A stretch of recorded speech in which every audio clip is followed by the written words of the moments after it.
Assalamualaikum warahmatullahi wabarakatuh. Selamat pagi untuk kamu yang sedang menyaksikan video pembelajaran ini. Kembali lagi ke channel YouTube Junaidi Fayat. Kali ini kita akan membahas materi pembelajaran 2 dengan subtema 2 dari tema 8. Adapun materi-materi pada pembelajaran kita kali ini terdiri dari 3 materi. Yang pertama adalah pola lantai gerak tari. Nah, materi pertama ini sumbernya adalah muatan SBDP. Sedangkan materi yang kedua, pengaruh ketersediaan air pada musim kemarau. Dan materi kedua ini bersumberkan pada muatan ilmu pengetahuan alam. Sedangkan materi yang ketiga, seperti yang kita lihat di sini ya, mengetahui peristiwa atau tindakan dalam bacaan. Dan materi yang ketiga ini kita bahas berdasarkan muatan bahasa Indonesia. 3 materi ini akan kita bahas tuntas satu persatu. Oleh karenanya untuk kamu yang sedang menyaksikan video ini, silakan cermati dan simak baik-baik pembelajaran ini agar kamu mudah dalam memahami materi-materi tersebut. Yuk sama-sama kita bahas ketiga materi yang tadi saya utarakan. Materi pertama adalah pola lantai gerak tari. Materi ini adalah materi yang bersumberkan pada muatan pelajaran SBDP dengan kompetensi dasar 3.3 dan 4.3. Pola lantai dapat berupa garis lurus atau garis lengkung. Nah, sedangkan pola lantai sendiri memiliki pengertian pola denah yang dilakukan oleh seorang penari dengan perpindahan, pergerakan, dan pergeseran posisi dalam sebuah ruang untuk menari. Pola lantai berupa garis lurus. Nah, seperti yang ini ya dicontohkan ya. Ini garisnya garis lurus. Dapat dikembangkan menjadi beberapa pola lain di antaranya horizontal, diagonal, garis lurus ke depan, zigzag, segitiga, segi empat, dan segi 5. Dan ini adalah pola lantai yang dimiliki oleh tari yang ada di Indonesia. Kita lanjutkan. Pola lantai berupa garis lengkung dapat dikembangkan menjadi pola lantai lingkaran, angka 8, garis lengkung ke depan dan ke belakang. Ini adalah materi yang kita bisa lihat ya, seperti yang dicontohkan pada gambar. Di sini ada pola lantai garis lurus yang dicontohkan atau dimainkan para penari.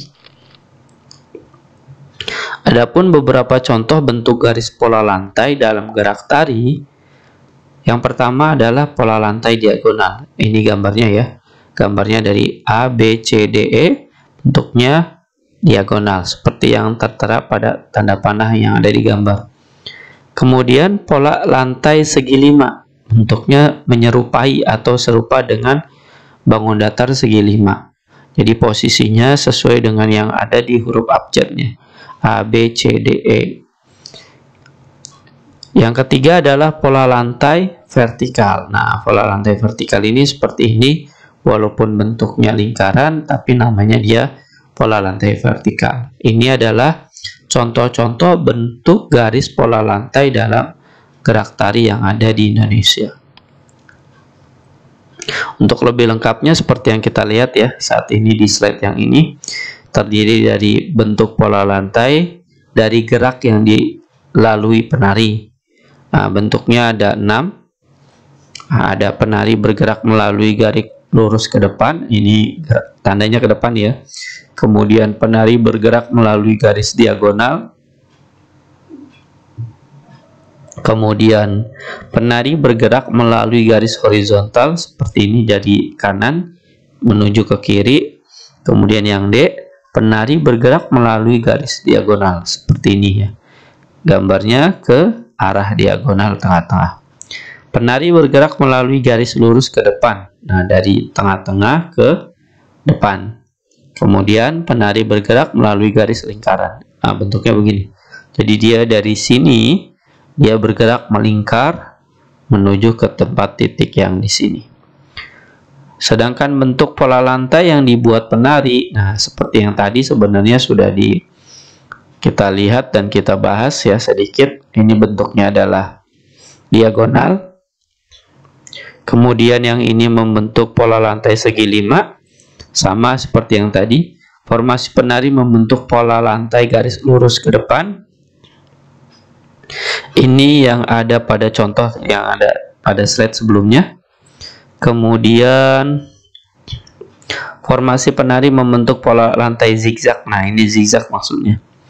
Bentuknya zigzag. Kemudian juga pola lantai lingkaran membentuk pola lantai lingkaran. Dan satu lagi formasi penari membentuk pola lantai diagonal. Nah, ini adalah macam-macam bentuk pola lantai yang dibuat oleh penari. Jadi ada di slide ini kita bisa saksikan secara lengkap, sempurna ya, dari bentuk pola lantai, dari gerak yang dilalui penari, dan bentuk pola lantai yang dibuat oleh penari. Mudah-mudahan dari materi ini kamu sudah terbayangkan ketika kamu menyaksikan atau sebelumnya sudah menyaksikan tarian yang dilakukan oleh beberapa orang, ternyata membentuk sebuah pola lantai yang kita sedang pelajari saat ini. Kita lanjutkan, yaitu materi kedua. Seperti yang kita lihat di sini adalah judulnya pengaruh ketersediaan air pada musim kemarau. Materi kedua ini adalah bersumber pada muatan ilmu pengetahuan alam dengan KD 3.8 dan 4.8.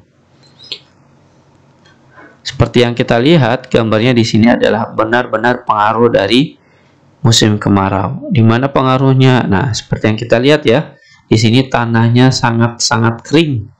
Tidak nampak sedikit pun air, melainkan tanahnya udah retak-retak. Pada musim kemarau, uap air yang diuapkan jauh lebih banyak sehingga berdampak pada permukaan bumi. Jadi kalau kita lihat, ini adalah sawah yang awalnya sawah yang sudah dipanen padinya, kemudian dibiarkan pada musim kemarau, maka tanahnya itu mengalami kekeringan sangat kekeringan, berupa tanahnya pecah-pecah. Musim kemarau yang berlangsung terus-menerus atau lama dapat menyebabkan hal-hal sebagai berikut. Jadi kalau musim kemaraunya lama, kita dapat mengalami hal-hal seperti ini. Pertama adalah berkurangnya sumber air minum. Nah, sumber air minum yang kita gunakan untuk kehidupan sehari-hari itu berkurang karena mengalami penguapan yang sangat besar ya. Kemudian yang kedua adalah persawahan menjadi kering dan tanah menjadi retak-retak. Nah, poin yang kedua ini seperti yang kita lihat pada slide sebelumnya, yaitu tanahnya menjadi retak-retak karena pengaruh musim kemarau yang terlalu lama. Kemudian yang ketiga adalah banyak hewan yang akan mati karena tidak mendapatkan sumber air. Nah, hewan-hewan yang sangat membutuhkan air ketika airnya mengalami kekeringan dan lama, ini menyebabkan beberapa hewan tertentu yang bersumberkan kepada air akan mengalami kematian. Keempat adalah gagal panen karena banyak tumbuhan yang layu dan mati. Jadi seorang petani atau beberapa petani yang ada di daerah tertentu, jika musim kemaraunya mengalami terus-menerus dan relatif lama, nah panen yang akan harusnya dia dapatkan akan mengalami kematian tumbuhannya. Dan yang kelima, yang terakhir adalah penamak tidak dapat membudidayakan ikan dan hewan air lainnya. Kenapa? Karena airnya surut ya, airnya menyurut dan tidak lagi bisa membuat tambak-tambak yang menghasilkan membudidayakan ikan yang kita nikmati. 5 hal ini adalah 5 hal yang akan kita alami, kita dapati ketika musim kemaraunya itu berlangsung terus-menerus seperti yang biasa-biasanya kita lalui. Kemudian kita lanjutkan kepada materi yang ketiga, di mana materi ketiga ini adalah materi yang terakhir ya pada pembelajaran ini, yaitu mengetahui peristiwa atau tindakan dalam bacaan. Nah, materi ini adalah bersumber pada muatan bahasa Indonesia dengan KD 3.8 dan 4.8. Kalau kita mau mengetahui peristiwa atau tindakan dalam bacaan, maka kita kita dapat mengetahui suatu peristiwa atau tindakan dalam suatu bacaan. Satu diantaranya dengan cara membaca intensif. Nah, membaca intensif itu berarti membaca dengan sungguh-sungguh, membaca dengan sempurna. Kegiatan ini bertujuan agar semua peristiwa dalam bacaan dapat kita ketahui. Jadi, semua peristiwa yang ada dalam bacaan tersebut, ketika kita membacanya secara intensif, maka semua peristiwanya akan kita ketahui. Selain itu, mengetahui peristiwa atau tindakan dalam bacaan dapat diketahui dengan menjawab pertanyaan-pertanyaan yang berkaitan dengan teks. Nah, ini juga biasanya ya ketika kita menemukan bacaan-bacaan yang panjang banyak. Nah, biasanya di akhir dari sebuah bacaan itu kita akan menemukan soal-soal dalam bentuk pertanyaan-pertanyaan yang menyangkut dengan bacaan atau teks tersebut. Dari hal itu akhirnya kita dapat mengetahui peristiwa atau tindakan yang ada dalam bacaan. Fungsi dari kata tanya atau bacaan yang ada pada bacaan. Jadi kalau kita sering menemukan kata tanya, dari setiap bacaan yang sudah kita baca kemudian ada pertanyaannya, di situ terdapat beberapa pertanyaan yang memiliki fungsinya. Contoh misalkan di sini ya, kalau kita sebutkan satu persatu, kata tanya apa itu menanyakan keadaan, perilaku, atau penjelasan isi teks. Kemudian yang kedua, di mana, itu menanyakan tempat ya, berlangsungnya peristiwa dan lain-lain. Ketiga adalah kapan. Kalau kapan itu otomatis dia menanyakan waktu terjadinya suatu keadaan atau peristiwa. Yang keempat, siapa, itu menunjukkan atau menanyakan pelaku yang terkait atau turut serta dalam suatu peristiwa. Kelima, mengapa, menanyakan alasan atau sebab sebuah peristiwa. Keenam, bagaimana, menanyakan cara atau proses sebuah peristiwa berlangsung.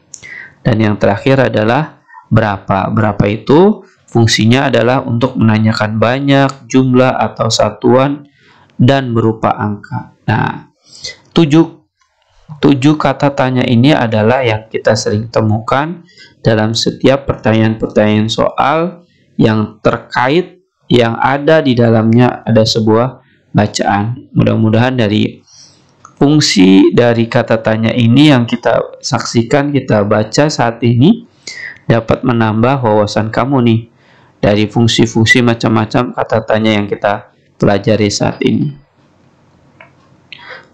Setelah kita mempelajari materi-materi tersebut, 3 materi yang kita sudah bahas tuntas tadi, nah sekarang kamu coba kerjakan beberapa latihan berikut yang terdiri dari 3 soal latihan, dan latihan ini adalah latihan yang diambil dari materi-materi pembelajaran kita pada saat ini. Jawablah pertanyaan latihan ini dengan jawaban yang benar yang tepat, dan usahakan jawabannya adalah jawaban dari hasil usaha kamu sendiri tanpa meminta dan menerima bantuan dari orang lain. Selamat mengerjakan. Saya doakan semoga kamu bisa dalam mengerjakan soal latihan ini dengan baik dan tepat. Terima kasih sudah menyaksikan video pembelajaran ini. Semoga dapat menambah wawasan dan ilmu pengetahuan kamu. Tetap sehat, tetap semangat. Wassalamualaikum warahmatullahi wabarakatuh.